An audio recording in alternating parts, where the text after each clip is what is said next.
Now time for game number 3 of the After Hours Gaming League semifinals between Zynga and IBM. Zynga currently now leading the pack 2-0. Here they are, Team Zynga in all their glory, playing for Save the Children. Will IBM, playing for Youth Services America, be able to come back and head to the finals happening on the 21st of April? Find out right now as I, Day 9, cast the After Hours Gaming League, created by Day 9 TV and supported by Red Bull Gaming. On to match number 3 in the right corner, playing Dat Cityville. If at the very least he can't get a win for his team, he may as well get a win for the company with promotion via the Day 9 viewership-based community. In the right position, the team captain from Zynga, the only Zynga toss known to existence, it is Jules. And in the left position, the dastardly Protoss enemy. Or, if you're rooting for IBM, he is the dastardly Protoss hero. Playing for Team IBM, it is Kuma. Kuma.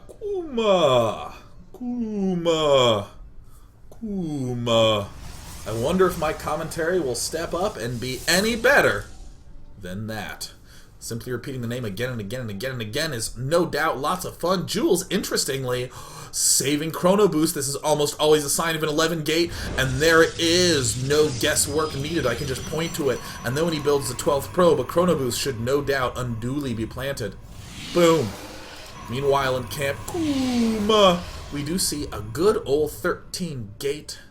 Nice and primed and ready to be. How far behind? Well, it seems like only 8 seconds, but keep in mind, 8 seconds is a lifetime. When there's units warping in your base, oh no, will Kuma be able to withstand the force of this no doubt big aggro all-in coming in from the opponent? Oh, Jules. Finishing up his assimilator now. Question for Kuma, is he going to go for any sort of tech-based build? Is he going to go for a 3 Stalker push, a fairly safe alternative to most tech openings? Integrates well with most tech openings. In fact, here we see the Cybernetics core going down just a wee little bit behind, but still 8 seconds is a lifetime when there's units getting warped in your base and into your face. Zealot 1 cop coming down for Jules right now. We do see a Cybernetics core is done and up and ready to rock. 16 probes exist for Jules, building the 17th. Already we see the probe lead extending for Kuma. Oh no! Oh no! Is he gonna 2-gate? Bam! Looks like he is preparing against the ever-infamous 4-gate warp gate in-your-face action.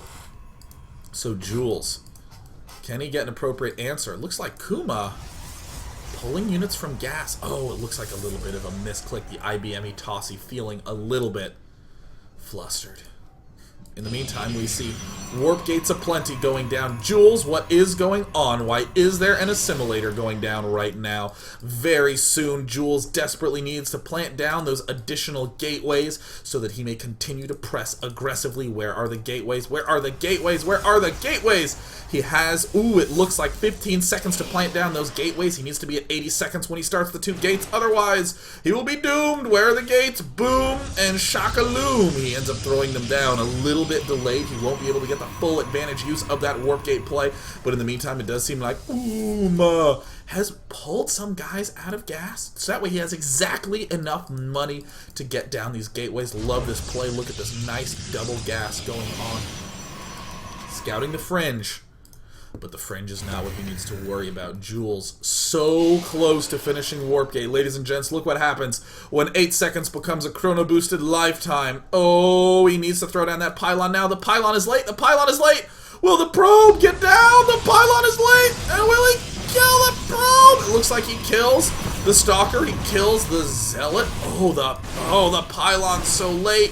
So late the probe gets picked off. And Kuma manages to successfully deflect the first part of the rush, but it's phase 2 that's going to be the danger zone. Lana! It's the danger zone. We see a round of stalkers getting warped in, but he has only 3 gates. An excellent force field to block that off. The Zynga toss appears to have been deflected by the uncanny 2-gate defense of Jules. Jules, had he planted those pylons a few seconds earlier, could have been in prime condition to win.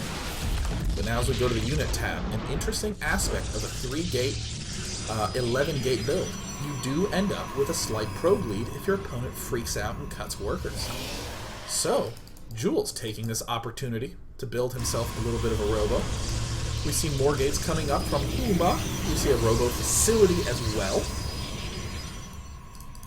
And now Kuma stepping forward.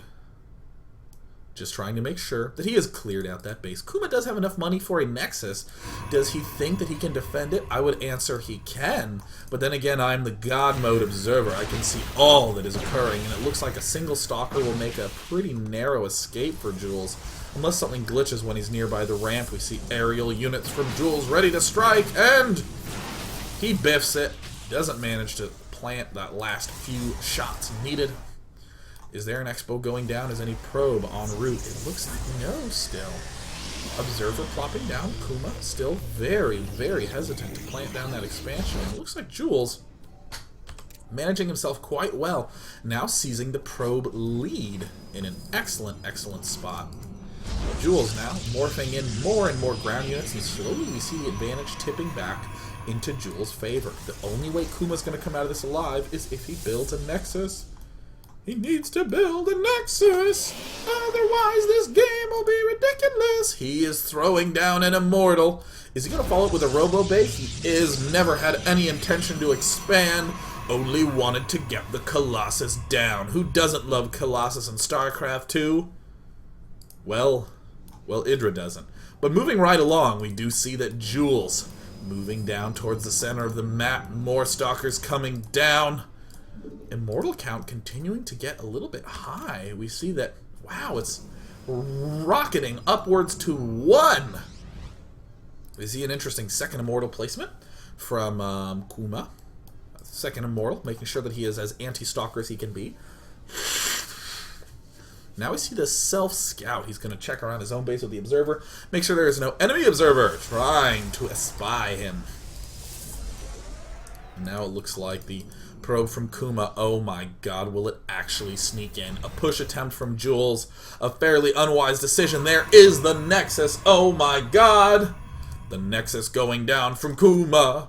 Another Observer for Kuma. Is he really getting a second OBS? He's so scared of DTs. He's totally in the dark. He has no idea.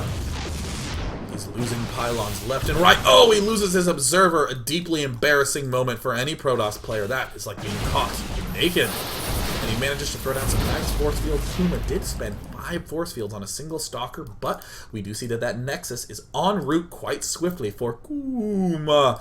Jules spots it and is still in the heavily one-base mode. The 3-gate Robo is his mode of operation. We have 2 Immortals, third one popping out right now. Still no Colossus en route for Kuma. He is mega, mega supply blocked. And like any Protoss, when you're supply blocked, you build 2 pylons, forget, and then get supply blocked 16 food later. Amazing! A 3rd pylon breaking the trend of every Protoss listening to this cast right now.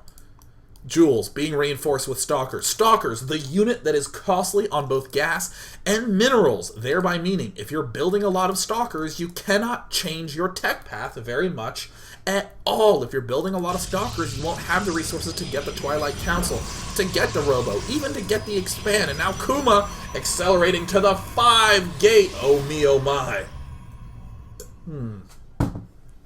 Looks like we have some coughs coming in from the Fever cast. And a warp gate from Jules signifies that he is done messing around. 4 gates en route. He wants to end this game now. Keep in mind, Colossus tech is quite costly. These 3 gateways, notice that they all have the ability to produce units right now. There's been almost no gateway production from Kuma for quite some time. In that unit counting station, look at Jules up at 13 Stalkers, 3 Immortals, 2 Sentries, leading in almost every count except Zealots, where the balance does go to Kuma slightly. But Kuma has been investing so much in those Colossi, so much in that range. And here's the Warp Prism at the backside. Looks like he's going for the 2-pronged attack. It's now or never for Jules from Team Zynga. The Zynga toss versus the IBM toss. Sentry planting. Oh no, 2 Zealots immediately step into the back of the base. How will we see Kuma respond? Everything retreats. Oh me, oh my, Jules doing a world of hurt at the backside. We see now swinging into the front. Kuma may have incorrectly split his forces up. A lot of Zealots going to the backside, and we see the big force of Jules left unattended at the front. A nice position. This will buy a lot of time. Will Jules step into the fray? Will he reinforce?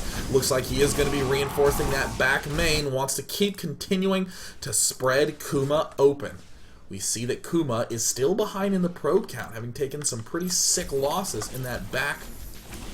More Zealots continue to step in as it looks like Jules just target firing things willy-nilly, continue to try to do damage at the back, and there it is, the big push. The Immortals caught onto the backside. There they are, ripping that Colossus down with ease, but will they be able to deal the finishing shots? It looks like the Colossus is doing a lot of damage, and no, both the Colossi from Kuma stay alive. Kuma finishing rain just in time. The Zealot Warpin in the back has done considerable damage, but Kuma holds. Kuma holds. 7 workers down in that worker counting station. He is now behind by 7. Whew, that was tough. In the meantime, though, Jules has virtually no answer. Now the Warp Prism is on retreat. Jules, shall he expand? Shall he continue to all in? Oh! He leaves the game with not a GG in sight. Jules departs. Unbelievable. Zynga now has managed to not continue its tear to an undefeated victory. IBM has taken the victory back to 1 and 2 from Kuma. Kuma has now managed to put IBM on the map, but they still have quite a ways to go. Coming out next will be Thud Bang for IBM and Doer from Team Zynga. A Zerg vs. Zerg to showcase who will come out on top. Will it be a tie series after Game 4, or will Zynga take the series to match point? Find out in 3 minutes. And the After Hours Gaming League